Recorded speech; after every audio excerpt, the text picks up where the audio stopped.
Obrigada. Bom dia, a paz do Senhor. Aqui uma agenda, me organizar. Bem, hoje, dia 13 de outubro, vamos ter a nossa segunda aula do módulo de Cosmovisão. Então, vamos começar lendo a Bíblia um pouquinho, para a gente não desacostumar? Abram aí em Colossenses, capítulo 2.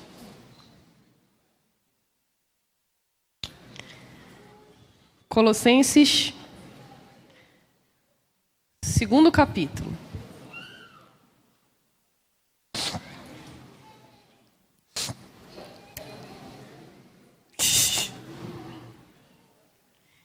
Diz assim, acompanhei na sua Bíblia. Gostaria, pois, que soubesseis quão grande luta venho mantendo por vós, pelos laodicenses e por quantos não me viram face a face, para que o coração deles seja confortado e vinculado juntamente em amor, e eles tenham toda a riqueza da forte convicção do entendimento, para compreenderem plenamente o mistério de Deus, Cristo, em quem todos os tesouros da sabedoria e do conhecimento estão ocultos. Assim digo, para que ninguém vos engane com raciocínios falazes. Pois, embora ausente quanto ao corpo, contudo em espírito, estou convosco, alegrando-me e verificando a vossa boa ordem e a firmeza da vossa fé em Cristo. Ora, como recebestes Jesus Cristo, o Senhor, assim andai nele.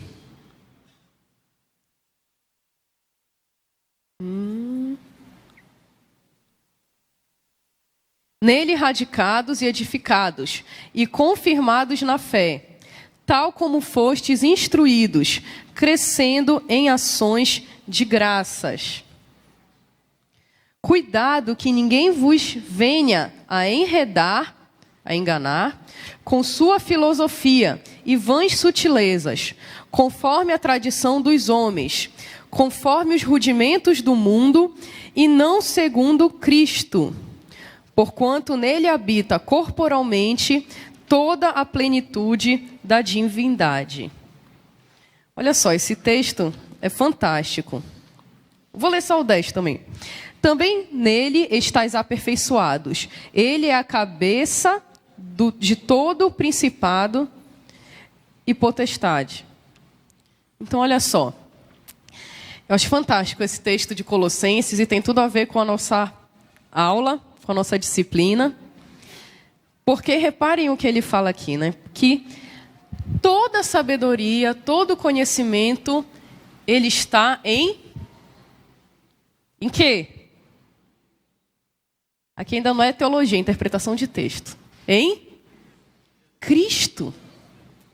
Todo conhecimento, toda sabedoria, todo entendimento, ele reside em Cristo. Olha só. O temor do Senhor é o princípio do conhecimento, é o princípio de toda a ciência, como Salomão nos ensina. E aqui, Paulo está dando alerta para que a gente tenha cuidado com raciocínios falazes, com as filosofias e vãs sutilezas do mundo, e com essas tradições dos homens. Então, quando a gente estuda sobre cosmovisão, que a gente busca ter um pouco esse entendimento, essa visão sobre como a gente vê e interpreta a realidade, a gente acaba entrando um pouco nesses estudos dessas filosofias, dessas ideologias, e é o que o Paulo nos alerta. A importância da gente ter essa visão, de ter esse entendimento, para que a gente consiga distinguir. Para que a gente tenha discernimento de ver quando uma coisa é de Deus e uma coisa não é de Deus. Quando uma coisa tem a base bíblica e outra coisa não tem. É por isso que o dom de discernimento ele é colocado um patamar um pouco acima pelo autor, quando trata a questão dos dons. O quanto é importante para esse momento que nós vivemos o discernimento. E como é que a gente alcança o discernimento? Por essa sabedoria, esse conhecimento e esse entendimento que reside em Cristo. Então, antes de nós iniciarmos a aula de hoje, vamos fazer mais uma oração? Amém? Pai, nós te agradecemos por estarmos aqui, Pai, por cada um que o Senhor trouxe, por aqueles que podem estar assistindo essa aula em casa também, que o Senhor me use o pastor Max, os outros professores, Pai, realmente como ferramentas, como instrumentos teus, Pai, para que a gente possa estar aprendendo um pouco mais de Ti, da Tua palavra e daquilo que Tu tens para falar para a Tua igreja hoje, Pai. Que o Senhor possa realmente estar abrindo o nosso entendimento, que a gente possa estar tendo cada dia mais vontade, mais sede de Te buscar, de buscar o conhecimento da Tua palavra, Pai, e conhecer a verdade. Em nome de Jesus, amém. Então vamos lá. Vamos iniciar hoje fazendo uma pequena revisão daquilo que nós vimos na aula passada, há uma semana atrás, né? Então, revisão. Lembra o que a gente viu a respeito das ideias, das opiniões, que a gente teve essa discussão, né? Então, a gente precisa começar lembrando de duas coisas. Ideias têm uma origem. Então, repitam comigo para a gente gravar. Ideias têm origem. Bora. Ideias têm origem. A sua ideia, a sua opinião sobre qualquer fato, ela tem uma origem. Ela não surgiu simplesmente da sua cabeça. Ela veio de algum lugar, ela teve alguma influência. Ela foi construída. Você pode não saber de onde ela veio, mas ela veio de algum lugar. E a gente vai aprender outra frase. Como é a primeira? Ideias têm origem. E agora vocês vão repetir essa. Ideias têm consequência. Bora lá. Ideias têm consequências. Então, as ideias elas vão ter uma origem, mas elas não morrem em você. Elas têm uma consequência. Ela tem uma consequência para a sua vida, né, individualmente, pessoalmente. Vai ter uma consequência para a sua família, para as pessoas que o cercam. Mas as ideias têm consequências também no sentido de comunidade, de sociedade. Ideias têm consequências. Tem origem e tem consequência. Isso a gente precisa guardar, internalizar, porque a gente vai voltar nesse ponto várias vezes. Por que a gente tem determinada opinião hoje que foi alguém que pensou há 3 séculos atrás? Porque as ideias se propagam. As ideias têm consequências.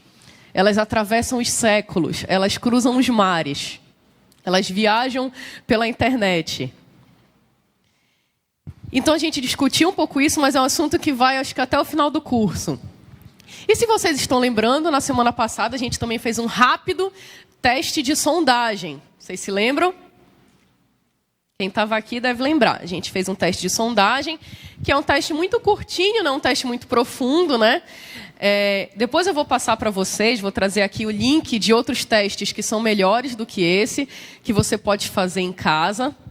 Infelizmente, a maioria não está em português. A gente pode tentar aqui trazer algumas questões para debate, porque são testes mais longos, que aí não daria para a gente fazer dentro desse tempo, mas você pode fazer em casa e a gente debater, porque são várias questões que são envolvidas para que a gente realmente entenda porque nós somos cristãos, mas não temos uma opinião cristã sobre vários aspectos da vida. Entender por que isso acontece. Então, no teste de sondagem que a gente fez, nós observamos que aquela cosmovisão que nós deveríamos ter, ou devemos buscar para alcançar, é qual mesmo? Qual é? O teísmo bíblico. É aquela que a gente vai buscar chegar, tá? O teísmo cristão, então é nesse que a gente vai focar mais. E a gente discutiu um pouquinho sobre o que é a cosmovisão. Principalmente a cosmovisão cristã, o teísmo bíblico. Então, a gente quer saber aqui qual é a opinião de Deus. A opinião de Deus sobre determinados temas. A visão de Deus sobre o nosso papel como indivíduo, como igreja. Né? A opinião de Deus sobre os problemas da nossa sociedade. A visão bíblica sobre os mais diversos temas. E isso é um assunto muito complexo, gente. Quando a gente fala de cosmovisão, a gente pode ficar aqui discutindo esse 1 mês e meio, mais ou menos, que é a programação, mas esse assunto não se esgota nesse tempo. Eu espero que vocês realmente se interessem para buscar mais, porque é um assunto que daria para a gente ficar discutindo aqui há alguns anos. Por quê? Porque ele permeia todas as esferas da sociedade, todas as áreas da sociedade. Então, imagina assim, isso é tão importante. Imagina uma construção. Imagina que você tem um terreno para construir uma casa. Tá? E imagina agora que você compra um terreno que tem lá uma casa muito velha, que você não sabe quem construiu, está lá, você não sabe há quanto tempo, né? E você vai reformar. Quando você começa a reformar a casa, você vai pensando em gastar lá 50 mil. Quando vê, você já gastou 200. Porque você tem um problema para consertar, daqui a pouco não é só o piso, do piso vai para a fundação, da fundação tu descobre o problema elétrico, aí descobre o problema hidráulico, aí tem que refazer todo o teto, aí tem que construir outra laje e o negócio não termina nunca. Não é assim? O que é mais fácil, construir do zero ou reformar? Do zero. É mais fácil, é menos doloroso, né? Mas como aqui, basicamente, a gente tem, assim, adolescentes, jovens, adultos, a gente está reformando, tá, galera? É reforma. A nossa cosmovisão, ela já foi construída. Então, imagina que você não é mais aquele terreno vazio. Você já é uma casa com um monte de problema. E a gente está refazendo. Então, por isso que é tão importante a gente investir na cosmovisão nas crianças. Nas crianças. Porque a cosmovisão de uma criança, aos 8 anos, 6, 8 anos, ela já está totalmente construída. Você sabia disso? Mas, Rebeca, isso parece tão complexo, são tantas coisas, tantos autores, tanto não sei o quê. Não. A cosmovisão de uma criança que está entrando na escola já está construída. A partir dali, é consertar os problemas. Né? E quanto mais velho, realmente vai ficando um pouco mais difícil. Né? Igual a casa, quanto mais velha, mais... Né?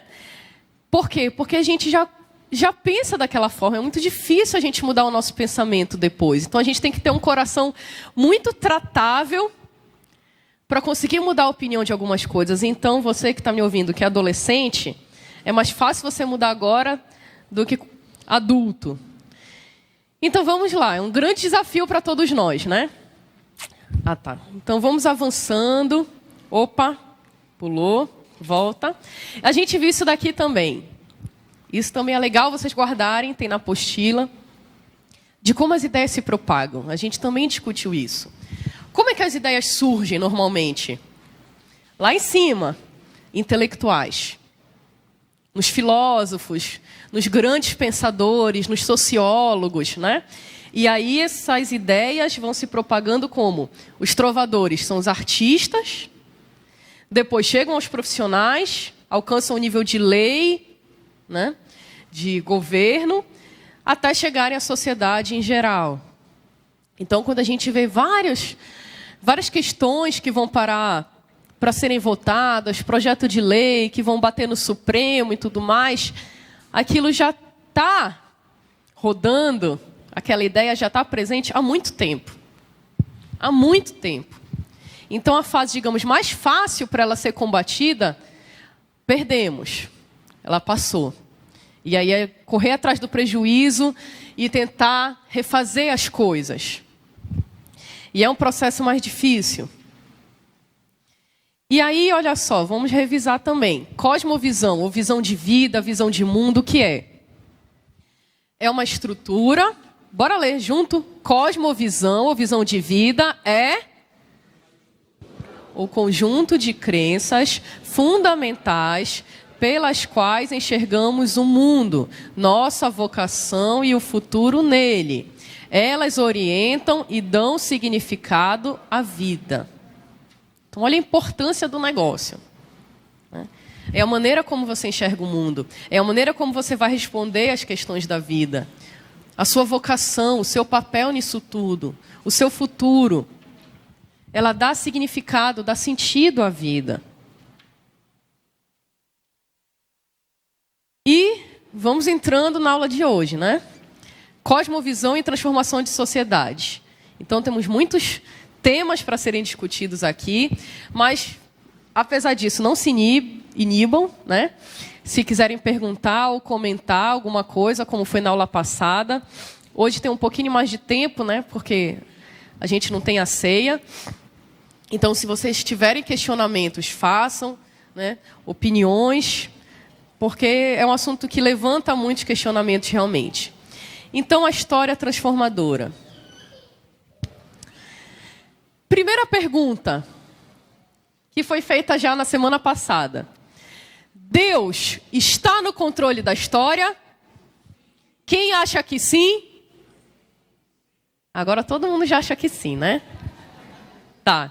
Glória a Deus, alguma coisa ficou. Deus está no controle da história. Para o teísmo cristão, Deus continua no controle da história. Ele não é aquele pai ausente que fez o filho e sumiu no mundo. Ele nos criou, ele amou a sua criação e ele continua presente. Deus não encerrou quando a Bíblia terminou ali em João. Deus não está preso só aqui. Deus não parou de interferir no mundo, né, no Antigo Testamento. Não!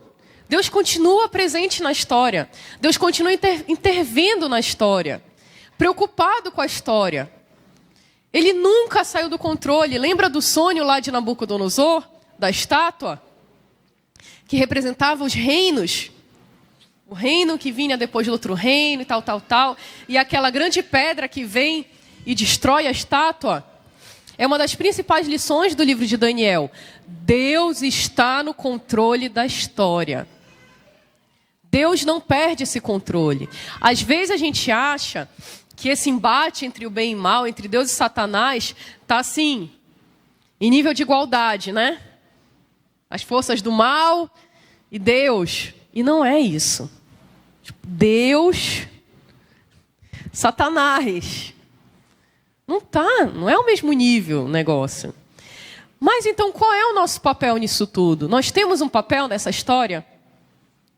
Temos. Deus, ele não precisa de nós. Deus é Deus. Ele é autossuficiente. Mas a gente faz parte dessa história. Nós fomos criados por ele. Nós temos um propósito. E a história, ela se baseia em fatos? A gente vai falar um pouquinho sobre história, uma das minhas matérias favoritas. A história que você viu no colégio, né? Que você se interessa, que você vê alguma coisa no jornal. Né? O jornal que a gente lê, que a gente assiste, ele se baseia em fatos?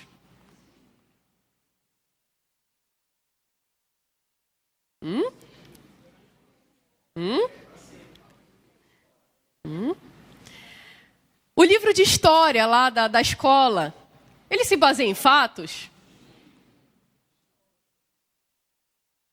Ah, mas ele diz lá, olha, o Brasil foi descobrido já. Eita! Descoberto em 1500, não sei o quê, fulano de tal, que tá, e a primeira missa, não sei quando, né? São fatos históricos, certo? Gente, não. Não são fatos. Olha só. Lembra o que eu falei, que nós falamos na semana passada? Alguém está selecionando o conteúdo do que o seu filho estuda na escola? Alguém seleciona o conteúdo do jornal?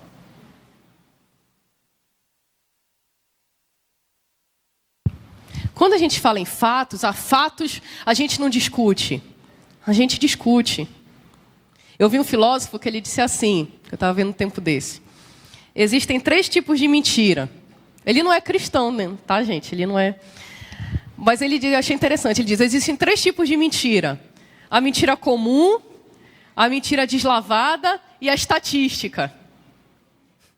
Achei interessante, desculpa os estatísticos, né? Mas por que ele diz isso? Porque esses dados que nos são apresentados como sendo imparciais, né? Como sendo fatos puros, não são assim. Alguém deliberadamente decidiu arrancar Deus da história. A história não é neutra. A história não se baseia em fatos. E o que Paulo fala, que eu acho muito legal, dos argumentos falaciosos. Porque a falácia, quando a gente... Acho que a gente não estuda mais isso na escola, né? Concurso público tem ainda. Lógica, você estuda lógica. Aí o pessoal fica... Coisa sem sentido, para que a gente estuda lógica? A construção lógica ela é uma coisa fantástica. Inclusive para a interpretação de texto. Quem inventou a lógica, raciocínio lógico, foi Deus. Né? Então o que Paulo fala dos argumentos falaciosos é porque tem umas construções que são feitas que a gente acha que é baseado em fato e não tem pé nem cabeça. Ó, eu vou dar um exemplo para vocês, muito prático, tá? Agora a gente está em época de Sírio aqui em Belém, né? Então muitos prédios, repartições públicas, botam a mesinha com a imagem, né? Aí botam lá umas florezinhas, uma coisa assim. E aí eu fui no prédio da minha sogra, e eu estava com o Isaac, né? Meu filho, sapequinha de 1 ano e meio. E aí tinha lá a mesa, né, na entrada do prédio, com uma toalha de mesa, a imagem e tudo mais. E o Isaac foi correndo, né? E aí eu imaginei, na hora eu vi a cena, né? Antes de acontecer, eu vi ele puxar aquele pano da mesa, voar o negócio e quebrar em 1000 pedaços no chão. Antes que isso acontecesse, eu corri e segurei ele. Né? Aí, olha só, se isso tivesse acontecido, né? Se a mãe tivesse distraído, isso tivesse acontecido. Ia estar manchete no jornal no dia seguinte. Neto de pastor quebra a imagem de Nossa Senhora de Nazaré. Não ia? Ia, tá assim no jornal, né? Aí a gente veio, mas fato, ele quebrou a imagem? Quebrou, né? Ele é neto de pastor?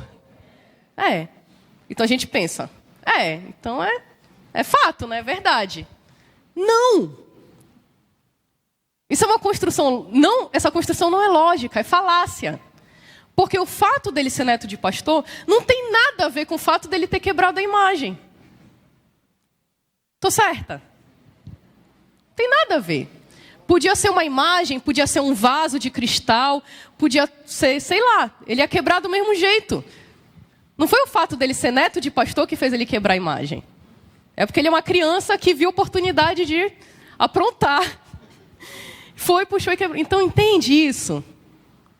Que os fatos, o que aparentemente é fato, são informações distorcidas. E o que Paulo fala, são construções falaciosas. Que tentam nos convencer que são fatos. E por quê? Porque fato não se discute. É fato. E não é assim. A gente tem que começar a pensar e debater e questionar. E Paulo está falando isso há 2000 anos. Precisamos começar a raciocinar. E esse entendimento ele está em Cristo. Quem nos ensina lógica é a Bíblia. Não é uma invenção humana. Então, olha só. Falando em história, eu acho muito legal o termo história em inglês. Tá? Isso daqui é história em inglês. Lembra que antigamente no português a gente tinha história com H maiúsculo, né? A história com H. Que era a história, a disciplina da escola, e a gente tinha a história com E, caiu um desuso, né? O que era a história com E? A história. O que era aí, pastor Cacheado? Contos, né? Ou assim, uma história que eu... Uma lenda urbana, uma ilustração, ou uma história da minha vida, assim. Não necessariamente era mentira, mas não era a história da humanidade como disciplina e tal, né? Então, no inglês ainda existe essa diferença. Por que eu estou mostrando em inglês o negócio? Porque assim, preste atenção. Story, né, que está ali. Sabe o desenho Toy Story? É o mesmo nome, né? É história de brinquedo, o nome do desenho. Aqui é Story. E na frente eu tenho his, que significa dele. Então, história, essa história com E, dele. Eu junto os dois, o que é que eu formo? History. Tá, o que tem a ver com a aula de cosmovisão? A história é a história dele. Dele quem?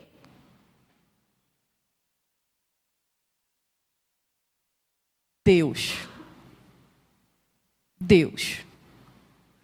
É a história de Deus. Isso significa história, né? A história, a Bíblia conta uma história, certo? De quem é essa história que a Bíblia está contando? É a história do povo hebreu? É a história da igreja? É a história de Deus. Gente, é a história de Deus.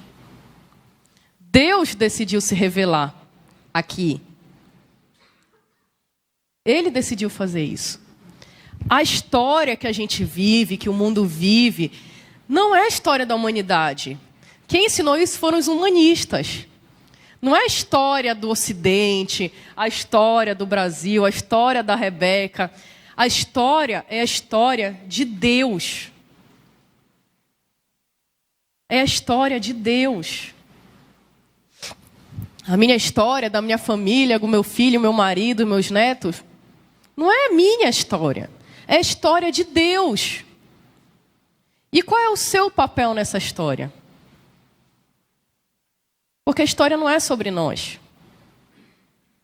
É a história dele. Olha como isso muda o entendimento das coisas. Se você está aí começando a cheirar queimado essa cabeça, olha como é o entendimento do negócio. E essa história, essa grande história, em vez da gente dividir ali nos capítulos do seu livro, né, no livro didático, aí vem lá, Império Egípcio, depois Grécia, Império Romano, Idade Média, Renascimento, bababá. A história de Deus também é dividida em alguns capítulos. E a gente pode dividir essa história toda, do início até o final, em 4 grandes capítulos, 4 grandes partes. Então, onde essa história começou? Deus, ele não começa na criação, óbvio. Deus sempre existiu, lógico, e sempre vai existir. Mas essa história aqui que nós estamos vivendo, que nos foi revelada, ela inicia em Gênesis, certo? Criação. E onde ela vai terminar?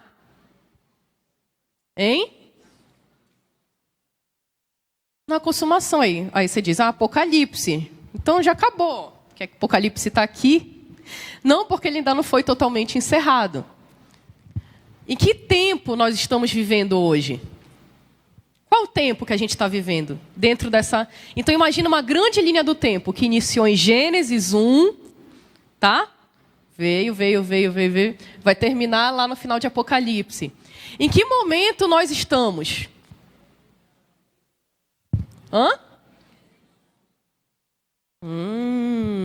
Pode colar aí. Redenção. Redenção. Quando começou a redenção?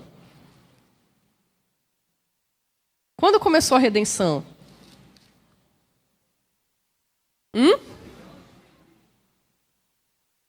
Olha só, vamos lá.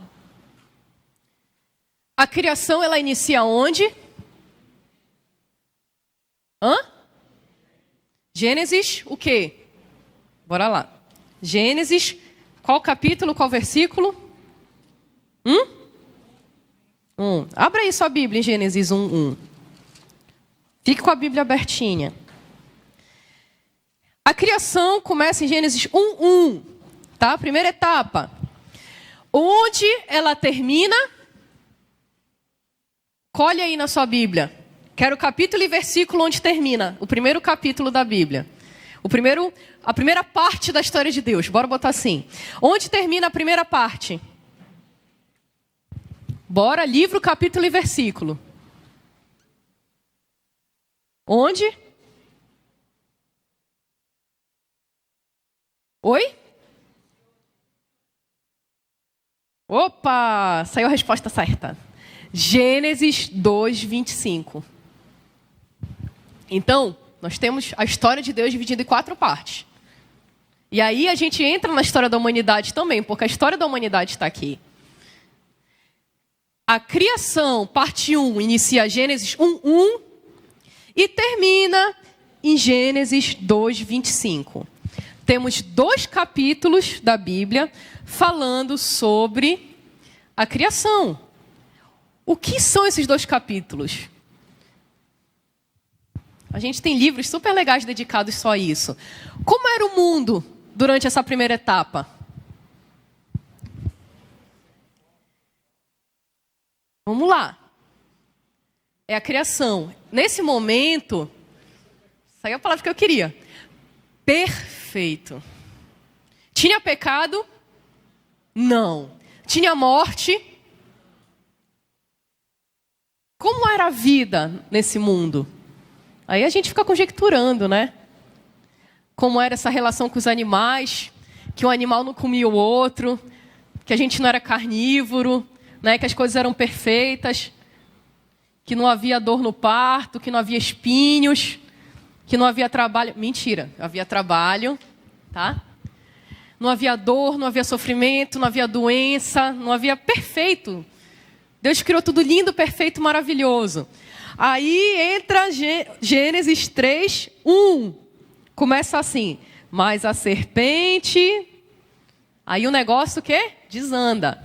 Aí a gente entra na segunda etapa. Queda. Aquele mundo perfeito, lindo, maravilhoso foi afetado pelo pecado. E o pecado, ele atinge que áreas da criação?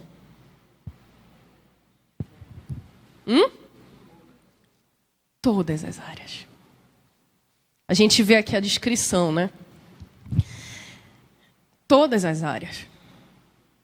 A gente vai passar pela morte física, o distanciamento de Deus, as dores, os sofrimentos. O nosso intelecto é afetado? Sim. A nossa vontade é afetada? Sim. O nosso corpo físico é afetado? Sim. Os animais são afetados? A terra é afetada? Tudo é afetado pelo pecado. O pecado destrói aquele plano inicial, aquele projeto inicial. E afeta todas essas áreas. Afeta os nossos relacionamentos interpessoais. Afeta o nosso próprio eu. Não existia depressão antes do pecado. Não existia divórcio antes do pecado. Não existia assassinato antes do pecado. E aí a gente entra nessa segunda etapa. Queda. Que dura até quando? Bora ver. Quem acerta? Até quando? Até quando vai essa segunda etapa? Oi? Até... Bateu na trave. Morte e ressurreição de Cristo. Então, bora fazer... A gente vai fazer a nossa linha do tempo aqui, tá bom? Queda, segunda etapa. Inicia aí com a serpente, com a mulher e o homem comendo o fruto proibido, e vai até morte e ressurreição de Cristo. Ok? Então, Moisés viveu nesse período? Sim. Ele nasceu no mundo em pecado e morreu antes da primeira vinda de Cristo. Então, o Antigo Testamento, praticamente todo, a grande parte, se passou durante essa grande fase da queda. Daniel, né? Davi, todos esses grandes nomes, Esther, a história de Ruth, os salmos, tudo foi nesse momento. E aí a gente anda até chegar o próximo bloquinho, redenção, morte e ressurreição de Cristo. Quando Cristo morre, o que acontece com o mundo? Ele volta a ser perfeito? O que acontece então?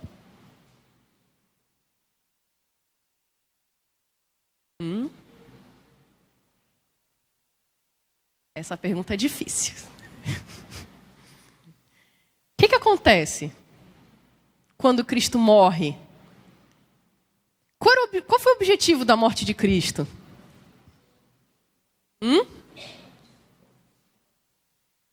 Redenção. A salvação do homem, né, é uma parte importante desse plano da redenção. Mas não é só isso. Não é só isso.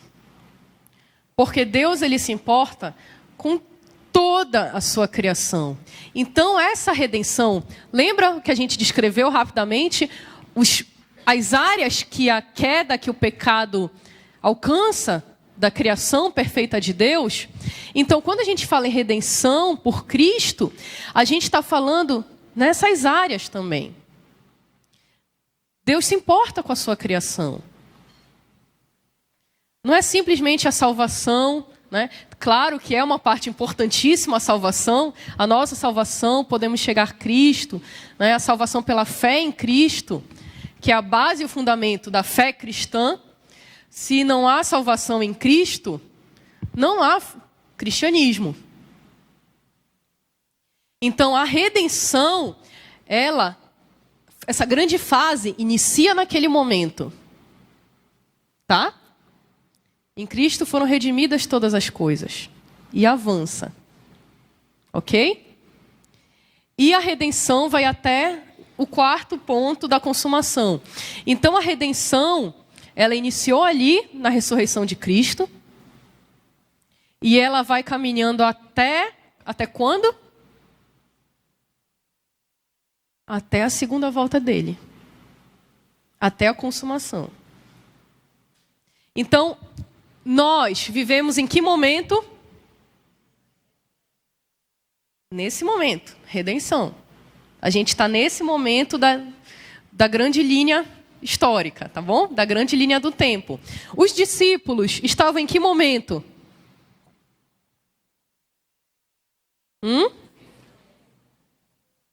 Opa, onde? Que?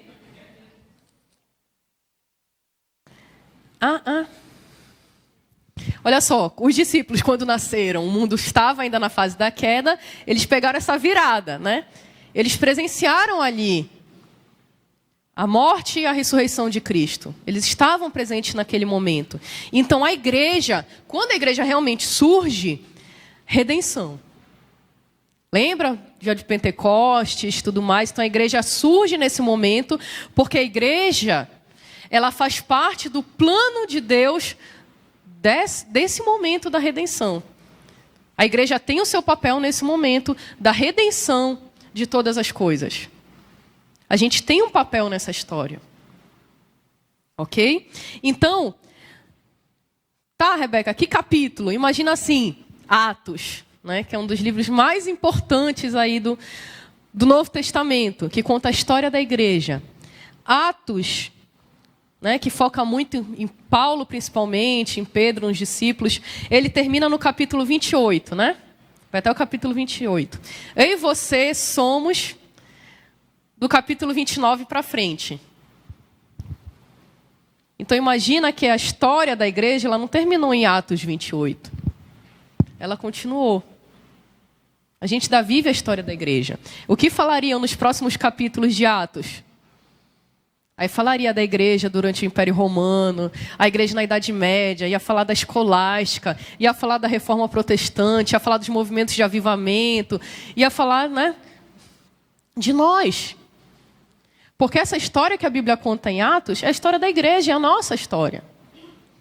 E aí a gente vive esse momento que vai encerrar na consumação. Nessa consumação.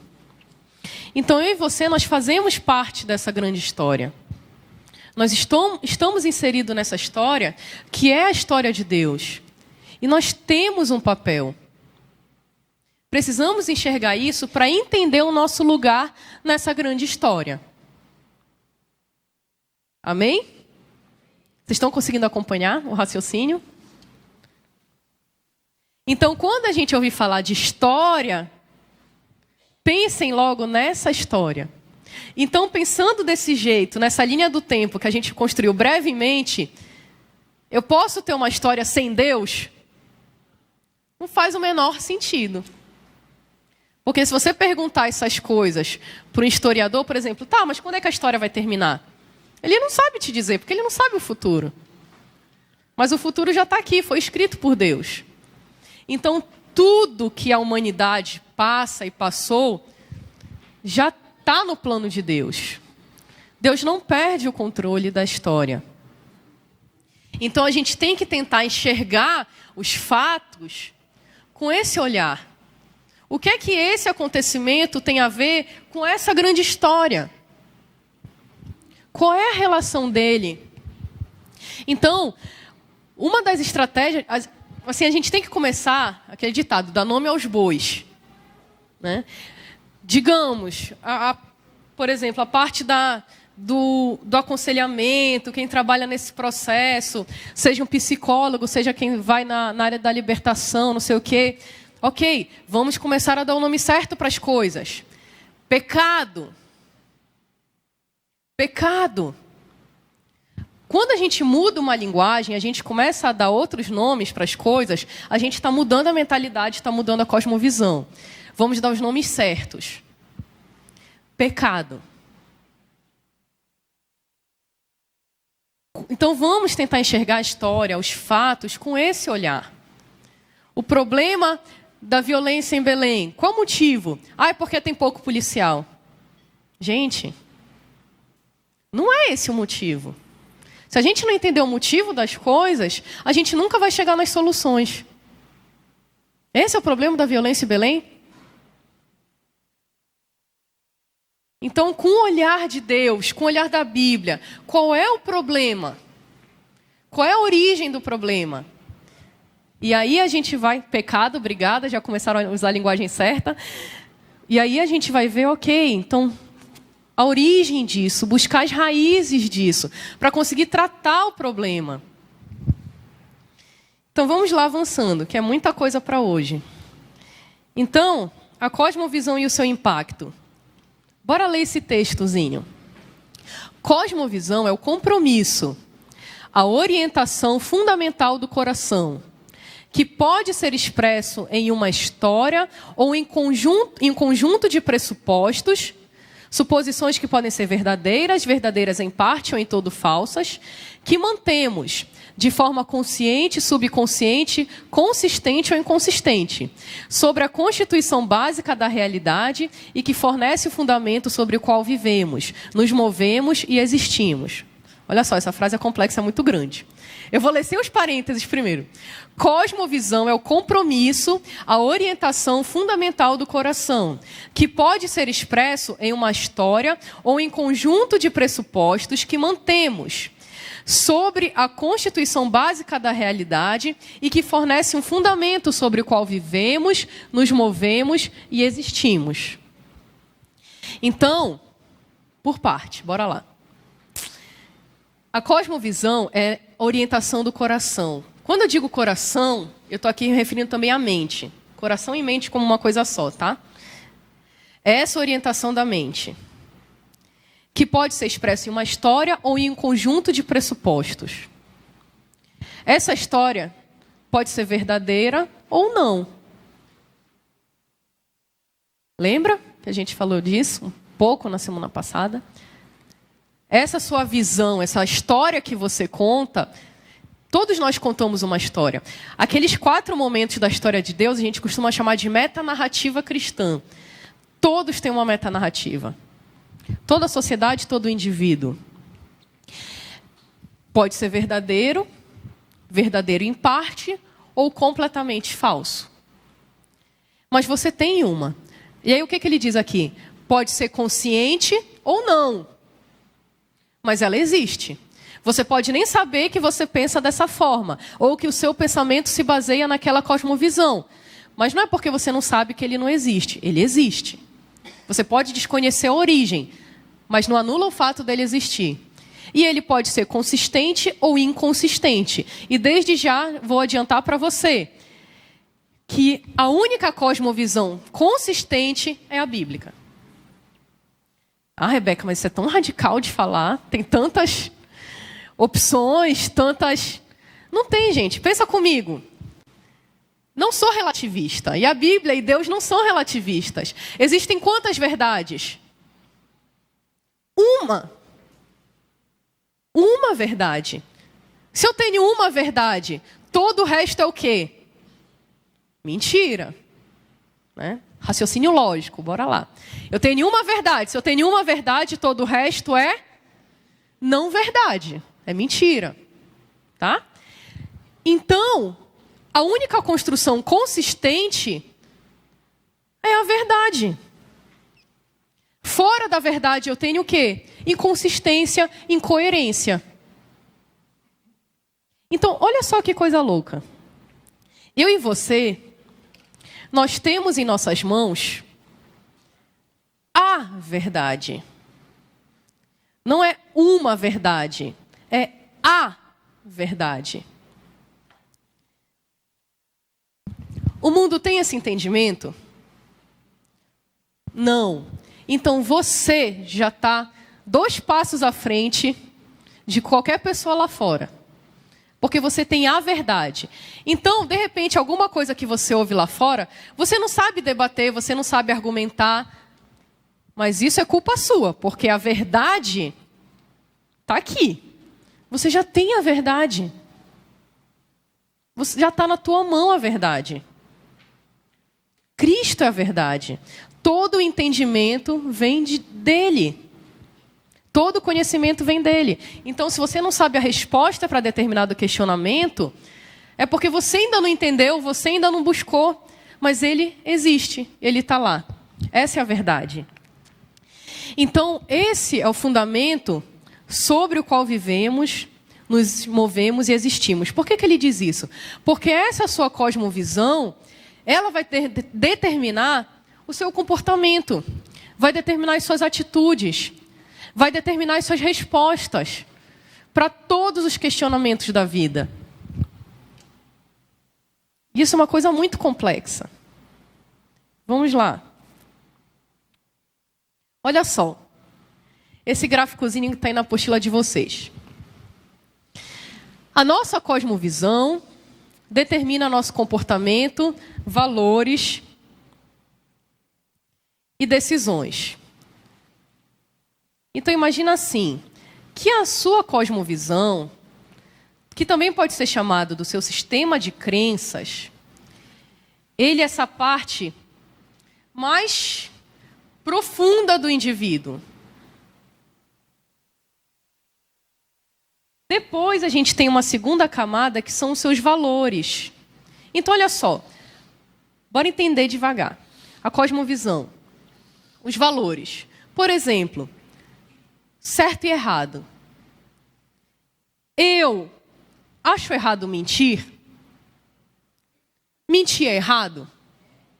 É a minha cosmovisão que vai responder essa pergunta.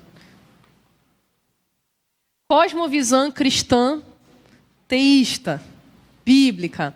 Mentir é errado? Sim. Mas para, de repente, uma pessoa, um muçulmano, por exemplo, mentira é errado? Se for em prol do crescimento, depende mesmo. Se for em prol do crescimento do islamismo, é justificado e não é errado. Então, está entendendo que os teus valores vão depender da tua cosmovisão? No cristianismo, os valores são absolutos. Por que eles são absolutos? Porque eles foram determinados por Deus. Quem disse que isso é errado e que isso é certo? Deus. Aí você pega a sua Bíblia e vai lá para a parte, está escrito lei. Lei. Quem foi que escreveu a primeira Constituição da Terra? Deus. 10 mandamentos. Você sabia que os 10 mandamentos são uma Constituição? O Brasil não tem Constituição? Pois é, antes de existir a Constituição brasileira ou americana ou qualquer uma, antes do Código de Hammurabi, existiram os 10 mandamentos. Quem escreveu? Deus. Ali Deus estava dizendo o que é certo e o que é errado. Absoluto, é valor absoluto. Então não depende da sociedade hoje.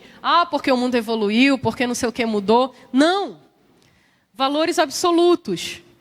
Quem determina certo e errado não sou eu, não é você, não é o governo brasileiro, não é a sociedade ocidental, não é quem quer que seja. É um valor absoluto porque Deus determinou o que é certo e errado. A sua opinião, a minha opinião não importa. E aí, mas e o governo, Rebeca? A Bíblia responde. Se o governo estiver coerente com isso, ok. Se o governo estiver incoerente com esses valores, e aí? Lembra que Daniel se recusou a obedecer uma determinação do Estado? E aí ele foi jogado na cova dos leões. Então, para um cristão, a Bíblia está acima da lei do Estado? Está. Desculpem os juristas, mas antes de ser jurista, eu sou cristã. Então, essa cosmovisão vai determinar os seus valores. Por isso que tem muita gente que não acha errado mentir, que não acha errado o sexo fora do relacionamento, que não acha errado não pagar o imposto e desviar dinheiro. A pessoa realmente acredita que não tem nada errado. Ela realmente acredita, porque o sistema de crença dela diz isso, que não tem problema. Então, ela realmente não vê problema naquilo. Aí, o que acontece? A gente, quem já se converte adulto, lembra da questão da casa sendo construída e da casa sendo reformada? Se eu vivi a vida inteira num determinado sistema de crenças e agora eu me tornei cristão, é outro sistema de crenças, outra cosmovisão, isso daqui é um processo. Não vai mudar do dia para a noite. É um processo. Então, principalmente quem trabalha a nível de discipulado, com o novo convertido, tem que ter esse entendimento. Porque, olha só, depois dos valores que vem o comportamento. Se eu tento já mudar o comportamento da pessoa, sem mudar os valores, sem mudar a cosmovisão, pode ser enxugar gelo. Porque a pessoa precisa entender o porquê. É claro que o comportamento, quando você se converte, pela obediência, pela misericórdia de Cristo, a gente abandona alguns comportamentos, porque a gente observa os nossos irmãos, porque a Bíblia fala com a gente, Deus fala com a gente, então a gente vai abandonando determinados comportamentos, mas alguns comportamentos são menos visíveis do que outros. Não é verdade? Alguns comportamentos são muito mais difíceis de serem tratados do que outros. Porque a gente carrega essa herança. Mudar uma cosmovisão, mudar um sistema de crenças, é o que Paulo vai falar em Romanos 12, da mudança do entendimento. Isso é muito difícil. É muito difícil. É um trabalho diário. Que a pessoa precisa ter um coração ensinável e querer essa mudança. Então, o comportamento é essa terceira esfera aqui. Que quando eu altero a cosmovisão, quando ela realmente muda, eu mudo meus valores e eu mudo meu comportamento. Então, a maneira que eu tratava o meu esposo, a maneira que eu tratava a minha esposa, não é mais a maneira que eu trato. Obrigada. Aquilo que eu fazia, eu não faço mais. Não é? E aí a gente tem um quarto círculo aqui. E aí eu e o Eduardo, a gente estava discutindo antes, que o Eduardo disse assim, que agora Ele acha que a cosmovisão vem para fora e a cultura vai para dentro. Mas por quê? Acho que as duas funcionam um pouco, depende da interpretação do gráfico. O que acontece? Aqui eu estou querendo dizer dessa cosmovisão no sentido individual. Tá bom? A primeira mudança que acontece é sempre a nível de indivíduo. Então, agora eu tenho uma cosmovisão cristã, teísta. Você tem uma nova cosmovisão. Essa mudança de valores na sociedade, ela vai mudar essa cultura. Tende a mudar. A curto prazo? Não, gente. Não é a curto prazo, tá? Isso demora muito. Porque para a gente chegar onde a gente chegou hoje, levou muito tempo. Levou muito tempo. Quantos anos o Brasil tem?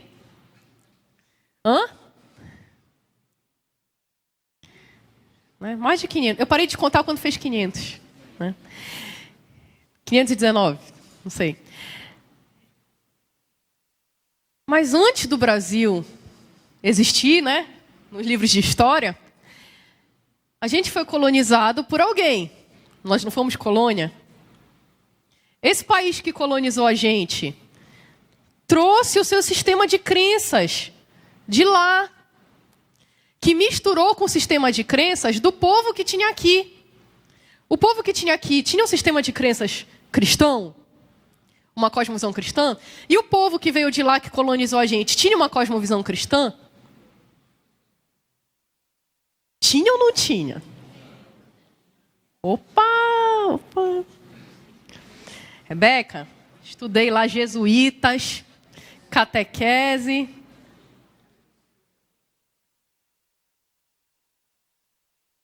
Eram cristãos, mas vamos lá. Ser cristão e cosmovisão cristã. Pensa que Portugal, primeiro, é um país que até hoje não chegou à reforma protestante. Então foi diferente, por exemplo, da colonização norte-americana, no Canadá, que foram colonizados pelos puritanos. Eram famílias protestantes que foram para lá. No Brasil, não. Esses portugueses que vieram, eles eram católicos, então eles trouxeram essa herança católica. Só que o catolicismo, na época era União Ibérica, então Portugal e Espanha. Esse catolicismo da União Ibérica, ele é muito diferente do catolicismo de algumas outras regiões da Europa. Você sabia disso? Ainda é um catolicismo diferente do catolicismo de outras regiões. E detalhe, Portugal. O Tratado de Tordesilhas é assinado um pouco antes do descobrimento do Brasil. Poucos anos antes, menos de meio século antes, a gente ainda tinha na União Ibérica domínio árabe.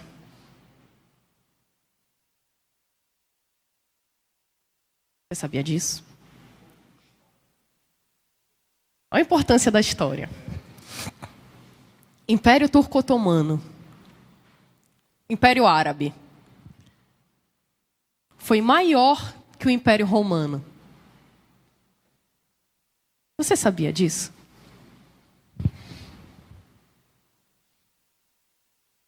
Foi maior do que o Império Romano. E acabou um dia desses.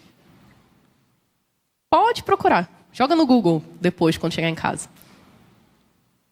Então, quando esses portugueses chegaram aqui, eles eram cristãos, mas não eram exatamente cristãos. Eram cristãos, mas a cosmovisão tinha, por exemplo, muita influência árabe.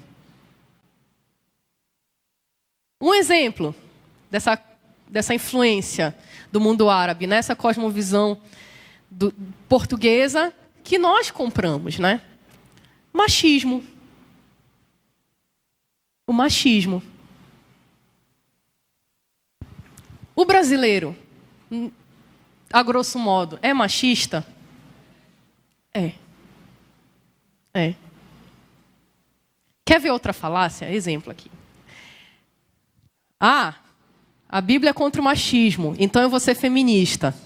Ou a Bíblia é contra o feminismo, então eu vou ser machismo.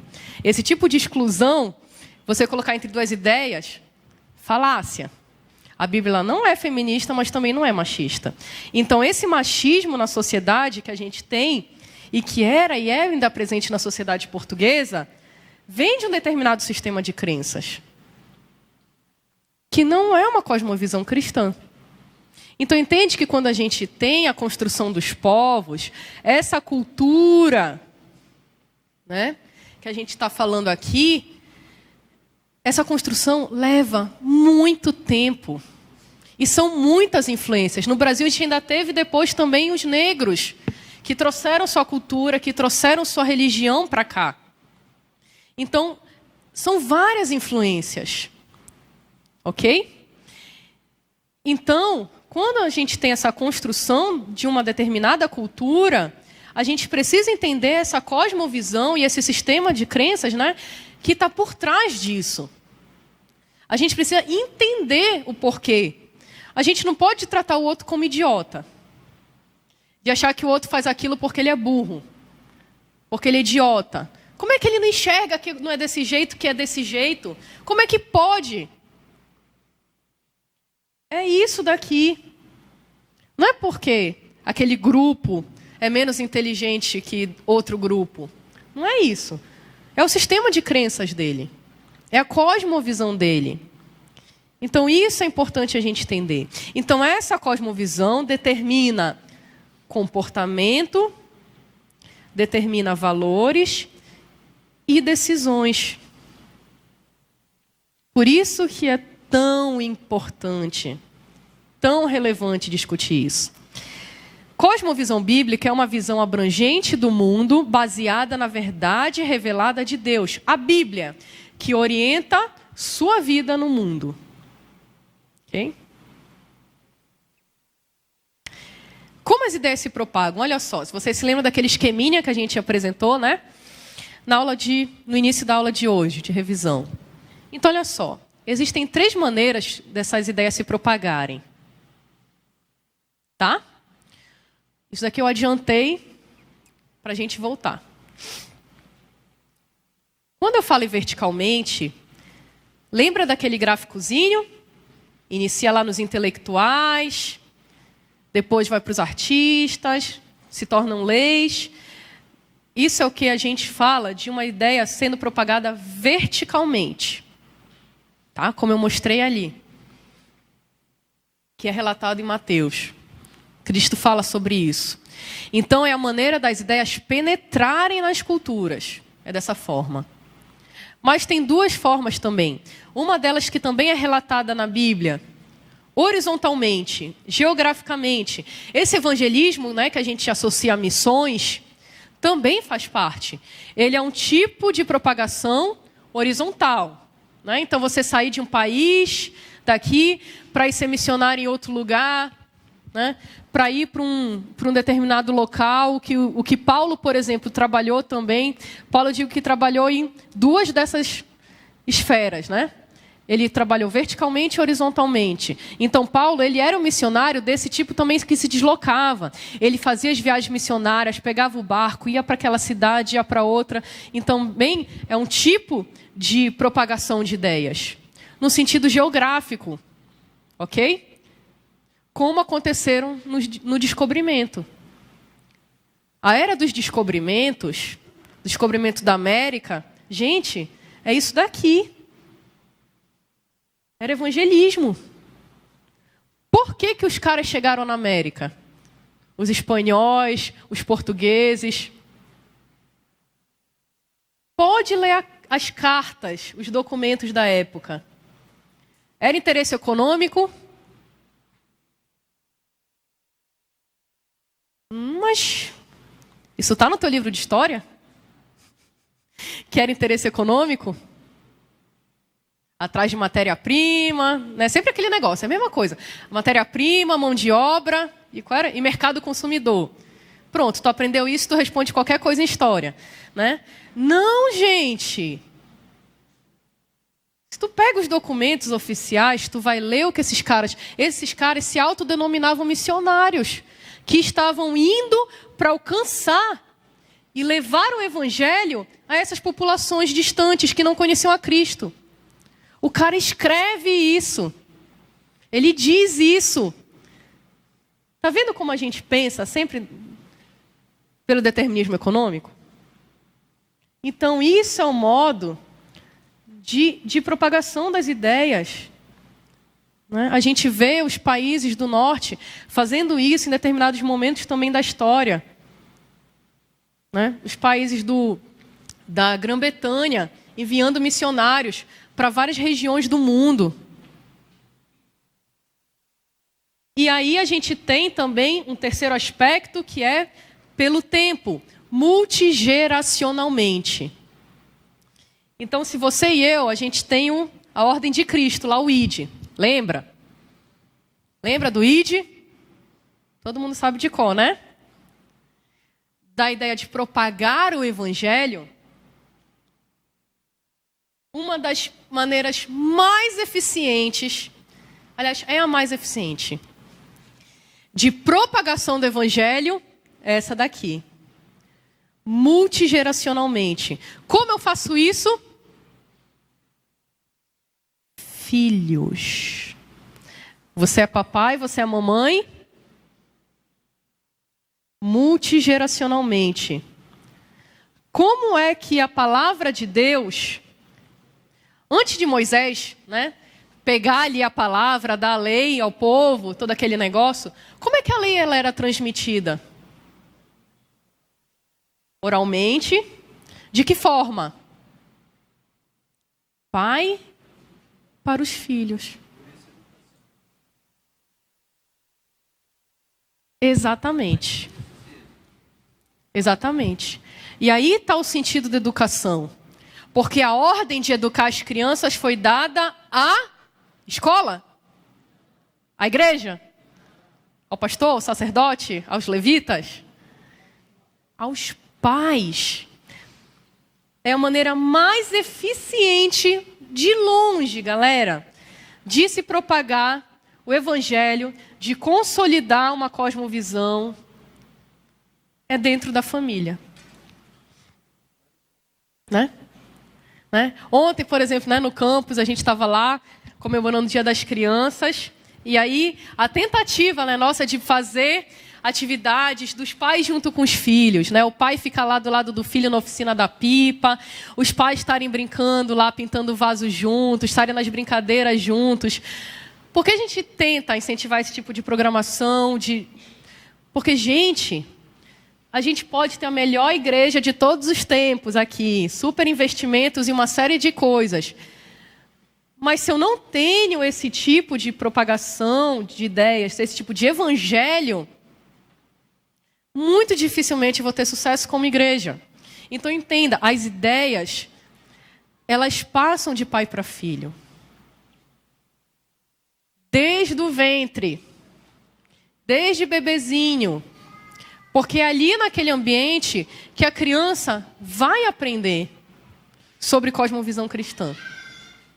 E não precisa você ser um expert no assunto e ter lido não sei quantos autores. Não. Está tudo na Bíblia. Né? A criança ela aprende pelo exemplo dentro de casa. A maneira que ele vê o pai tratando a mãe e vice-versa. O ambiente emocionalmente saudável, espiritualmente saudável. A palavra, a responsabilidade de ensinar a palavra é do pai. Olha só como é interessante a educação. Né? É um tema que eu gosto de entrar, não posso me empolgar, senão vai embora. Você sabe qual era o objetivo da educação no Antigo Testamento? Tinha 3 objetivos. Por quê? Olha, uma das estratégias de Satanás, ele tem muitas, é desviar o foco. Quando você tem muitas prioridades, você não tem nenhuma prioridade. Então pensa que a educação do teu filho tem 3 objetivos principais. Antes de você pensar na escola que vai matricular ele ano que vem, se é das mais caras, se é das, sei lá, dessa que o menino entra 8 da manhã, sai 8 da noite. Pensa comigo. A educação tem 3 pontos fundamentais. Primeiro, ensino da palavra. Ah, Rebeca, mas a palavra ele aprende na igreja. Gente, 1 hora de igreja, de escola dominical por semana, tu acha que o teu filho vai aprender? Bota ele para estudar só 1 hora por semana para o Enem para ver se ele vai passar. Faz o teste, inverte. Filho, tu estuda só 1 hora de matemática por semana. Dá, gente. Primeiro objetivo, palavra de Deus. Primeiro objetivo da educação. Segundo objetivo, preparar os filhos para o casamento. Hoje a gente vive uma crise na igreja, porque os jovens não querem casar. Quando casa, não quer ter filho.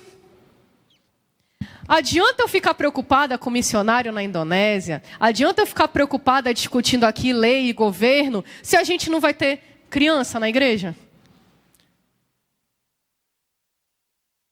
Os jovens não querem casar, os casados não querem ter filho, os homossexuais estão doidos para casar e ter filho. A gente vai perder para nós mesmos. As crianças precisam ser preparadas para o casamento. A gente fica nessa valorização do intelectualismo. Ah, não, porque, sabe, tem que estudar, porque quer fazer medicina. Então vai, estuda e tal. Aí faz ou não faz, desiste, não sei. Mas vai fazer a graduação, vai fazer a especialização, vai fazer o doutorado, vai fazer o não sei o quê, vai fazer o curso não sei da quanto, vai morar não sei aonde, vai rodar o mundo, vai chegar a 40 anos e não casou. Ou então, aí vai e casa. Casa, não sabe fazer um arroz. Gente, essa educação fazia parte da educação, a vida prática, o dia a dia. A gente fica nesse plano teórico das coisas e não sabe pagar uma conta no banco. O menino não sabe trocar uma lâmpada. É sério, gente, parece engraçado, mas a educação, ela era uma coisa muito prática. Era passar de pai para filho. O menino sabe fazer contas mega complexas, que provavelmente ele não vai usar para nada, porque está fazendo direito, mas não sabe trocar um pneu de carro. Não sabe, a pessoa não sabe. O cara vai lá, a menina, o rapaz casam, aí casa, glória a Deus, casou, já é um grande avanço. Mas casa, não sabe lidar com finanças. Não sabe quanto ganha, não sabe quanto gasta. Aí começa um monte de problema financeiro em casa, aí divorcia por causa de problema financeiro. Porque nunca aprendeu a lidar com questões financeiras. Não sabe lidar, não sabe se relacionar com o outro.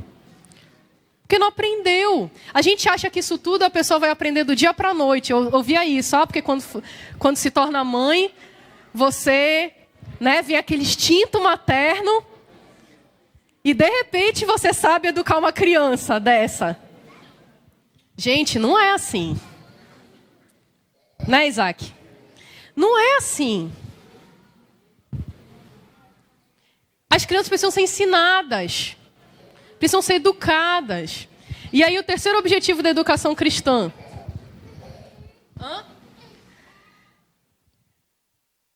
Aí a gente divide em 2, de meninos e meninas. Negócios e administração. A gente não é preparado. No Brasil, a gente é preparado para ser funcionário público. A educação judaica, ela preparava as crianças para serem empreendedores. Desde criança, eles tinham noção de economia e de administração. E a gente não tem. Porque a gente quer o funcionalismo público para ter estabilidade. Não era esse o objetivo da educação. Morrer de estudar em concurso para passar e ter estabilidade e ter aposentadoria. Não era esse o objetivo. Eles aprendiam a administrar um lar. Eles aprendiam com o pai, normalmente o menino seguia a profissão do pai. A gente vê isso até em Cristo, que era conhecido como filho do carpinteiro. Ele tinha a profissão do pai dele. E normalmente era assim. Eles eram preparados para isso. e a gente é uma educação que vai porque acha que o intelectual está sempre acima e esquece dessas coisas. Então, voltando. Então, as ideias elas vão se propagar dessas três formas. Verticalmente, penetrando as culturas. Horizontalmente, que é nesse tipo de evangelismo de missões, que vem logo à nossa mente, né, quando a gente pensa. E multigeracionalmente, através do tempo. Que é, como eu falei, a maneira mais eficiente de se propagar uma cosmovisão é dentro de casa. É dentro de casa. Olha só. Então, lógica, eu tenho um indivíduo, o indivíduo casou, bonitinho. Acho engraçado que hoje as pessoas não casam, ou não têm filho, sei lá, porque buscam uma estabilidade financeira. É engraçado essa questão da linguagem, né?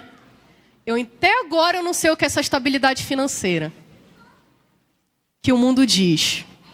É claro que esse menino aqui, ó, esse rapaz, pode casar não tendo onde cair morto, como a gente diz? Não, né, gente? Ele vai ter que sustentar uma casa. Mas também, se tu for esperar esse menino passar lá no concurso de juiz, comprar a casa própria, ter um carro zero... Gente, ele vai casar com 45 anos. Ou não vai, porque já não interessa mais. Entendeu? Então, não é assim também. A gente quer exigir dos jovens uma coisa impossível. Então, casa e constrói a vida junto. Vai construindo a vida junto. Aí, esse casalzinho tem os filhos. Passa a cosmovisão para os filhos. Tá? Edifica, educa as crianças. Esses filhos vão sair de casa. Amém? Amém. Vão sair de casa e vão constituir famílias e o processo continua. Gente, olha só. Quem que está ganhando a gente nesse tipo de propagação de cosmovisão? Está dando uma paulada na gente. Muçulmano. Eu percebi que eles pensam assim, que eles têm um monte de filho? Por quê? Porque eles sabem, eles mesmos dizem, é a maneira deles propagarem o islamismo é essa. Ou você já recebeu o papelzinho lá, o panfletinho de um muçulmano? Aquele panfletinho de evangelização? Tu já recebeu algum falando de Alá? Eu também não. Porque a estratégia deles é qual? Tá melhor que a nossa, convenhamos. Olha aqui. Eles vão ganhar, gente. Eles vão ganhar. É por isso que o judeu tem essa mesma mentalidade também. Tinha, né? Mas ainda tem um pouco. De ter muitos filhos. É a mesma ideia. Propagação de cultura. Ou você já recebeu o bilhetinho do judeu? Algum judeu já te convidou para ir na sinagoga dele? Eu nunca fui convidada para ir numa sinagoga. Mas já te convidaram para ir numa igreja evangélica? Né? Porque a estratégia deles não é te convidar para ir na sinagoga. É criar os filhos no caminho. É essa a estratégia deles. É por isso que com toda a perseguição que eles sofrem, eles continuam lá firmes e fortes. Então, vou pular isso daqui. Qual o nosso papel como igreja? Aí vem. Tá? A gente pode ter 3 posicionamentos. A igreja isolada da sociedade. Então, assim, sociedade, o mundo jaz no maligno, não presta, não funciona, então eu vou me enclausurar dentro da igreja, eu vou criar os meus filhos numa bolha, então eu preciso estar aqui o tempo inteiro, todo dia, 24 horas por dia, a todo momento, me fechar, me isolar, porque lá fora está o caos. Né? É essa ideia de igreja fechada em si mesmo. A segunda é uma igreja conformada com a sociedade, no sentido de querer se entrar, se colocar como igual. Então a gente tem também esse movimento, que é uma igreja que quer se parecer com o mundo. Então eu vejo que os jovens aqui gostam muito das festas com tecnobrega. Aí eu toco tecnobrega na igreja, que é para atrair esses jovens para cá pelo tecnobrega. Ou fazer coisas que pareçam com o que o mundo faz, para eu atrair. Sobretudo, esse movimento é mais comum em igrejas com muitos jovens, né?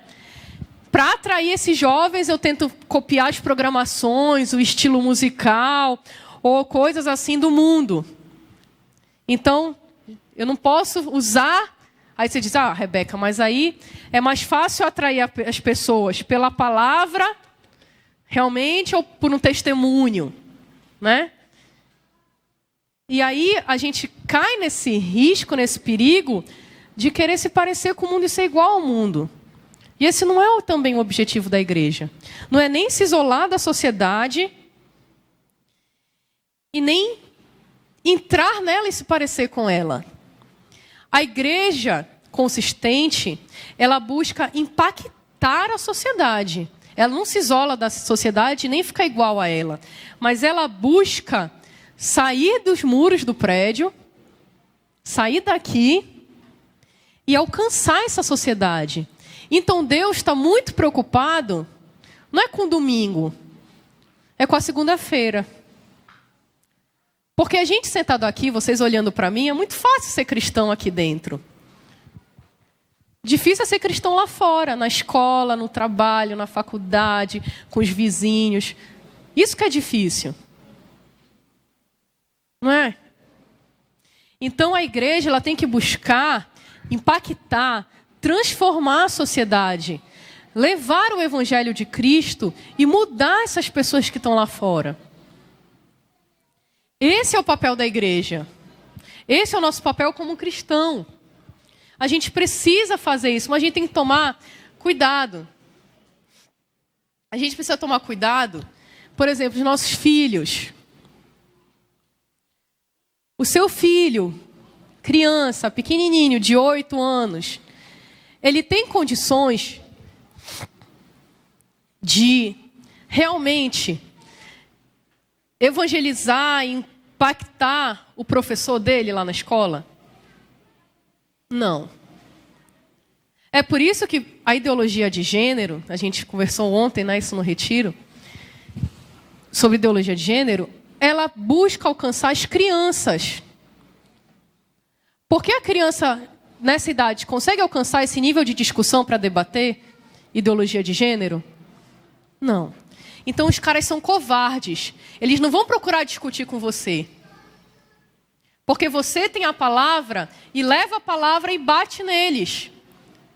Mas eles querem discutir com teu filho, de 8 anos, sobre ideologia de gênero.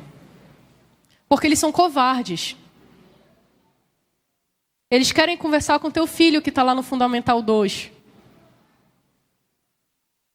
Porque as crianças ainda não têm essa maturidade de conversar esses temas. Então a igreja, ela precisa de forma consciente, sim, a gente vai entrar nas esferas da sociedade nas próximas aulas, a gente precisa entender o nosso papel e como impactar e interferir nessa realidade para que a gente possa transformá-la. Ixi, ainda tinha isso para falar. Vou pular, gente. Vai dar tempo. Então, o teísmo bíblico... Algumas questões para a gente fechar. Essas são algumas perguntas. Quem é Deus? Quem é o homem? O sentido da vida e para onde vamos? Que são as perguntas que permeiam a filosofia ao longo de todos esses séculos, né? Então, como é que o teísmo bíblico responde essas questões? Quem é Deus? Nós temos quantos deuses? Temos um Deus que é trino. Certo? O teísmo bíblico é assim. Um Deus que é trino. Ele é único Deus. Único Deus.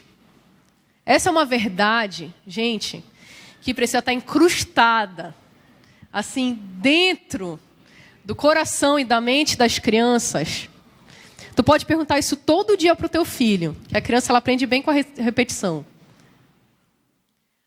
Um único Deus. E esse Deus é trino. Não são dois, não são três, não são... Um único Deus. Quem é o homem?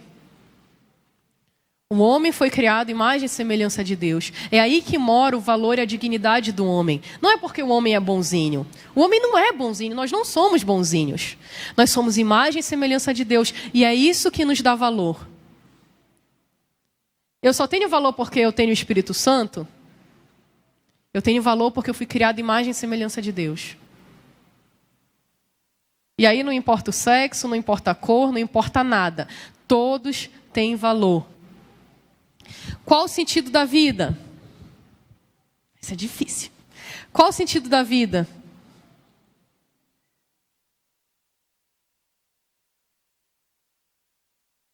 Qual o propósito da vida?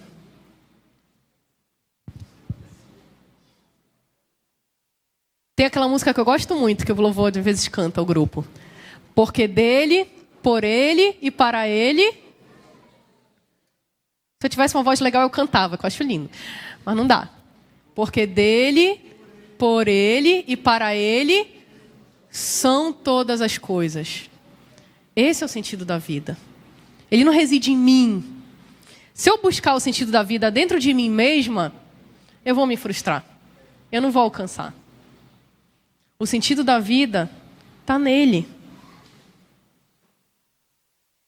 E para onde vamos? Se Deus quiser, todos nós esperamos viver com Ele. Estar com o nosso Deus. Então, esses são os questionamentos, né, que o teísmo bíblico busca responder. Então, percebe que é coerente. É coerente. Quando você analisa, quando você medita, quando você busca, você vê que ele é coerente. E quando você vê nas outras visões de mundo, você automaticamente cai na incoerência. Você não consegue responder. Então, esse é o sentido. Então, o nosso tempo já se esgotou. Na próxima aula, vamos continuar. Você pode responder esse exercício, aquele exercício que foi dado na aula passada. Quem já respondeu, você pode entregar para a gente corrigir, se não trazer na semana que vem. E aí, na semana que vem, a gente passa a tarefa de vocês, tá bom? Para quem é aluno do curso, tem as atividades para serem cumpridas por conta das notas. Amém? Obrigada.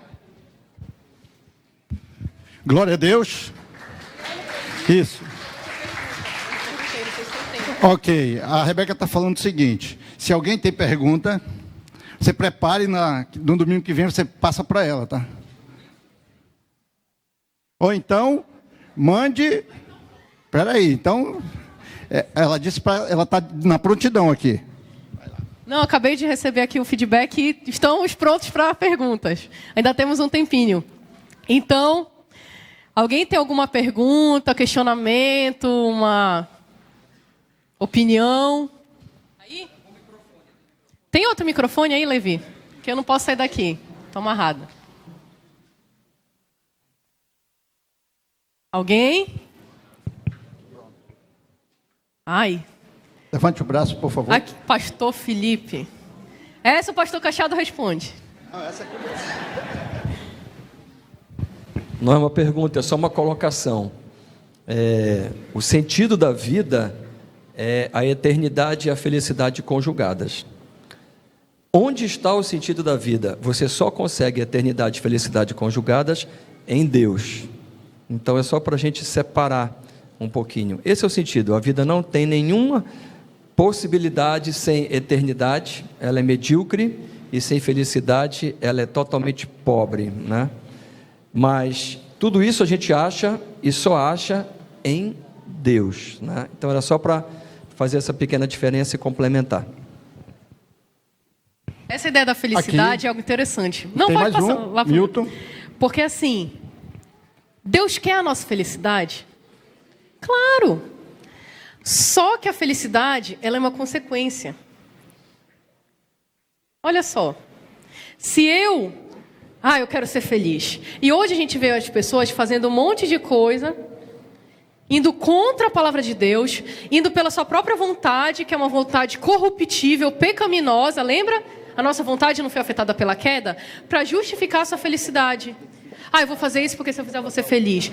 Porque eu quero ser feliz, então vou fazer isso. Vou casar, vou divorciar, vou casar de novo, vou divorciar de novo porque eu quero ser feliz.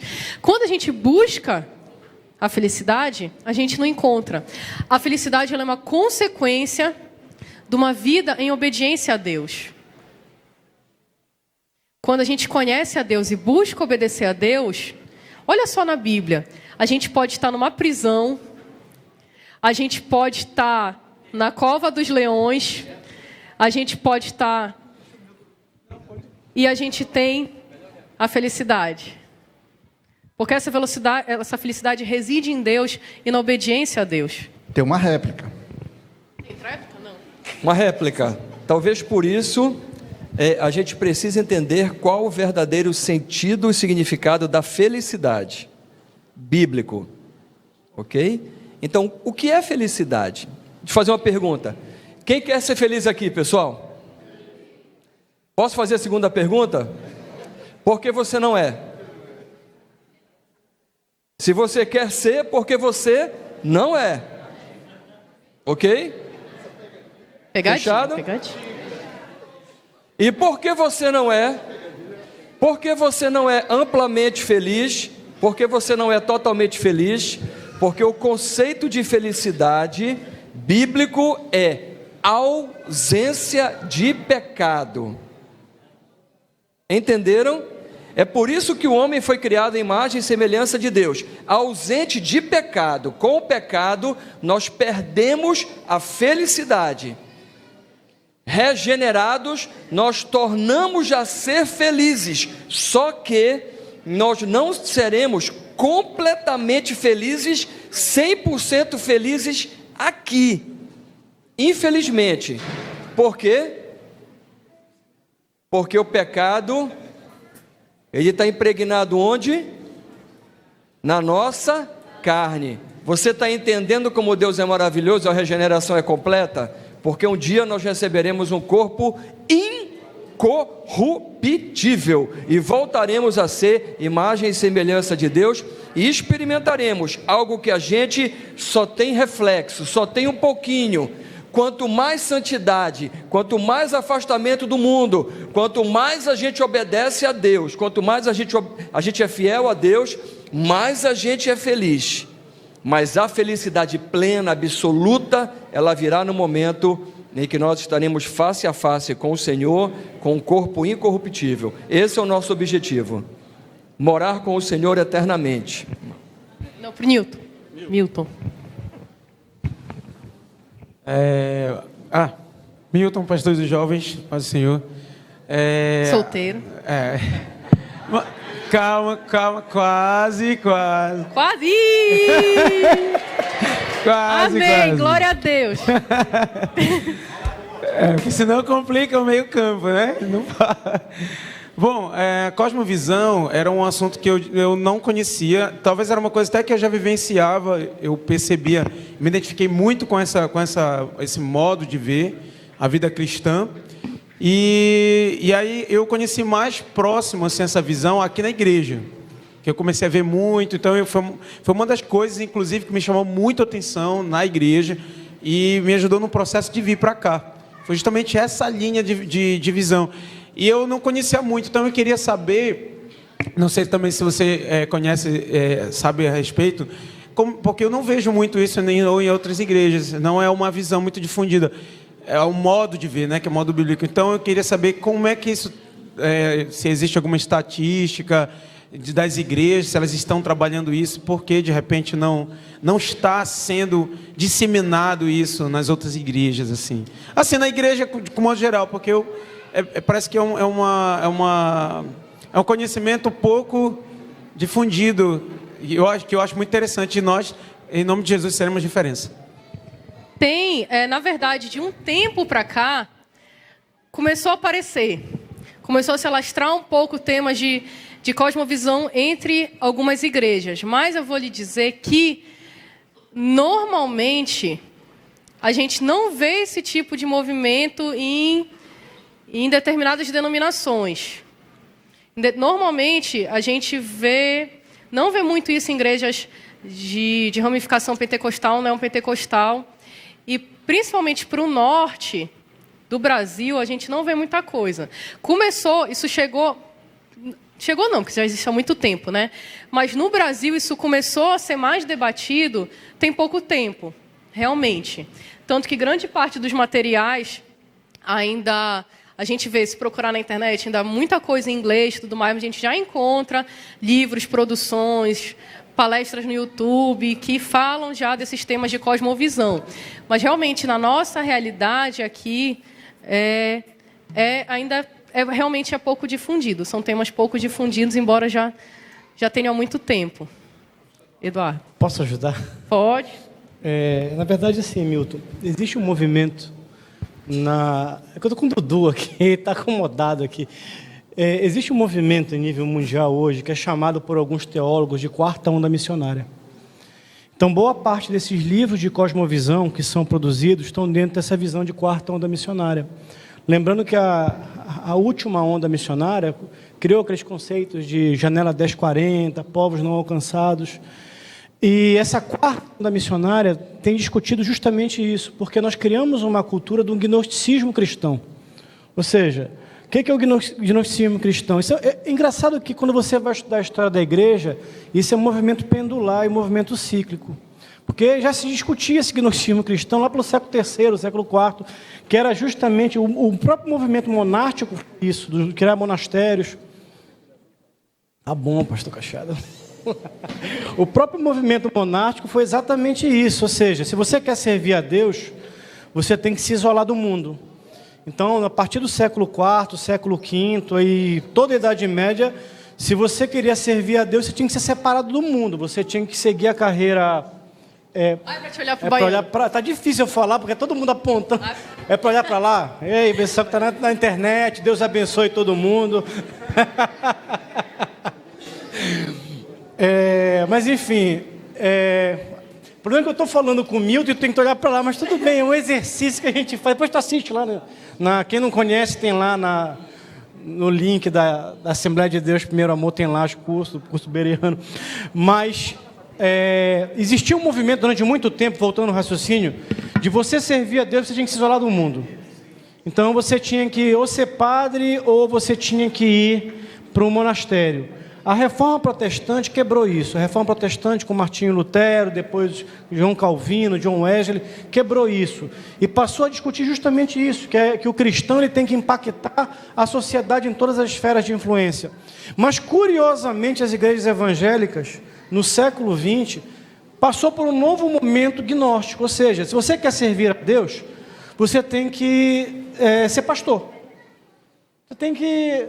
Você só pode servir a Deus se você for pastor, se você exercer algum ministério na igreja. Você tem que ser ministro de louvor, você tem que ser ministro de música, você tem que ser diácono, etc. E essa quarta onda missionária está justamente fazendo uma releitura da Reforma Protestante, no sentido que nós somos eclésia, nós somos chamados e vocacionados a impactar e transformar toda a sociedade. Isso aí pode ser discutido, acho que até numa sequência da discussão, mas isso vem sendo chamado por alguns teólogos de quarta onda missionária. É isso aí. Não, eu concordo totalmente. É isso mesmo. Foi um assunto que foi deixado de lado durante muito tempo, né? E graças a Deus está voltando um pouco essa ideia. A gente vai entrar numa das aulas sobre o gnosticismo evangélico. Como impactou a igreja brasileira, essas ideias. Tem mais um aqui, Rebeca. Pai do Senhor, meu nome é Johnny. Irmã Rebeca, a gente pode considerar que a gente viu ali a criação, a queda e a redenção. A gente não pode considerar que a redenção começou no nascimento e não na crucificação? Olha, normalmente os autores consideram a questão da morte e da ressurreição de Cristo, porque foi realmente na cruz que acontece, né? Lembra quando Cristo morre, que o véu do templo se rasga? Ali é esse momento de ruptura. É naquele momento em que realmente a coisa, ela acontece. A ruptura, eu acho que o véu do tempo se rasgar é o grande simbolismo desse início da era, digamos assim, da parte da redenção. Então, é muito mais o momento, a cruz, do que o nascimento em si. Uma coisa muito importante que eu lembrei com o que tu falaste, que a gente tem que tomar cuidado até em relação à educação dos filhos e ao nosso próprio estudo bíblico. Por incrível que pareça, não tirar Deus e não tirar essa história do estudo bíblico. Olha só que coisa estranha, né? Se falar. Mas por quê? Sabe, tipo o livro das virtudes, antigamente tinha? Essas fábulas, né, que a gente aprendeu criança, né? Tipo, a lebre e a tartaruga. Essas historinhas que tinham como objetivo nos ensinar as virtudes. Ensinar que eu não posso roubar o negócio do meu coleguinha, né? Essas historinhas que a gente ouve, né, dos irmãos Grimm, né, não sei o quê, que são histórias, contos, fábulas, para nos ensinar algumas lições. A gente não pode fazer isso com a Bíblia. Quando a gente conta uma história bíblica para os nossos filhos. Isso é perigoso. Então, pensa na história de Jonas. Eu estou contando a história de Jonas para o meu filho, aí qual é a moral, né? Qual é o ensinamento da história de Jonas? Que você não pode se esconder de Deus, que você tem que obedecer, né? Tem que obedecer o papai e a mamãe. Esse é o ensinamento, senão você vai ser engolido por um peixe. Não. A história de Jonas, antes de tudo, é sobre o amor e a misericórdia de Deus. Então, percebe que a gente está tão acostumado a tirar Deus da história, que às vezes até quando a gente dá estudo bíblico, a gente tira Deus da história. E aí vira uma fábula de Esopo, um livro das virtudes. Então, a cruz, ela é o centro da história, sempre que a gente contar uma história. Sempre. Eu não posso tirar isso. Se eu tiro isso, eu estou contando a história como o mundo conta. Então, a história, ela converge para a cruz. Seja antes de Cristo ou depois de Cristo, a história sempre vai convergir para a cruz. Então, isso é muito importante a gente ter. Por isso que esse entendimento da história, como a gente mostrou aqui, ele é tão importante e tão essencial. Amém? E eu acho que, por hoje, né? A gente já avançou no tempo. Então, pronto. Até semana que vem. Obrigado. Legal. Obrigado, Rebeca. Como sempre, né? A gente aprende bastante. 2 momentos para nós encerrarmos. Primeiro, você que está aqui pela primeira vez, nos visitando, Escola Bíblica Dominical. Levante a mão, por favor, a gente quer identificar você. Não temos visitantes? Olha, que lindo, porque estou vendo bastante líderes aqui. Olha, que coisa boa. Isso é muito bom. Então, nós vamos para a oferta, é isso? Devolução de dízimos e oferta. Em seguida, o pastor